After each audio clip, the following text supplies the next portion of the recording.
वसई विरारमध्ये बहुजन विकास आघाडीला जबर धक्का बसलाय।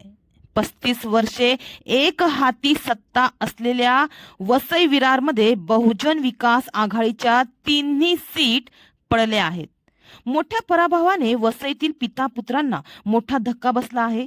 मात्र ठाकूर पिता पुत्रांच्या पराभवाने महायुतीचा दबदबा वाढला आहे।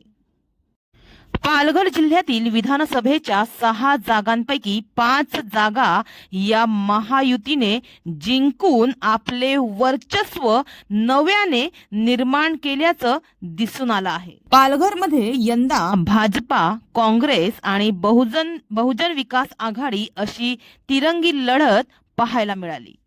यंदाच्या विधानसभा निवडणुकीत वसई विरारमध्ये बहुजन विकास आघाडीला मोठ्या पराभवाला सामोरे जावे लागले आहे। वसई विधानसभेत हितेंद्र ठाकूर यांचा पराभव झाला आहे, तर नालासोपाऱ्यात क्षितिज ठाकूर यांचा पराभव झाला आहे, तर बोईसर विधानसभेत विद्यमान आमदार राजेश पाटील हे पराभूत झाले आहे। वसईतील तिन्ही आमदारांच्या पराभवाने हितेंद्र ठाकूर यांचा गड कोसळल्याची चर्चा राजकीय वर्तुळात सुरू आहे। वसई विधानसभेत हितेंद्र ठाकूर यांचा भाजपच्या स्नेहा दुबे पंडित यांनी पराभव केलाय। भाजपच्या स्नेहा दुबे पंडित 3153 मतांनी विजयी झाले आहेत, तर नालासोपारा विधानसभेत क्षितिज ठाकूर यांचा पराभव भाजपचे राजन नाईक यांनी केलाय। 3 टर्मचे आमदार क्षितिज ठाकूर यांचा पराभव झाल्याने मतदारसंघात बहुजन विकास आघाडीच्या कार्यकर्त्यांमध्ये मात्र निराशा पसरली आहे।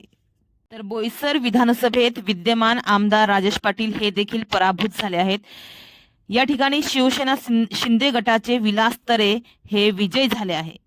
मात्र या निकालाने बहुजन विकास आघाडीच्या बाले किल्ल्याला सुरुंग लागल्याचे निश्चित झालं आहे।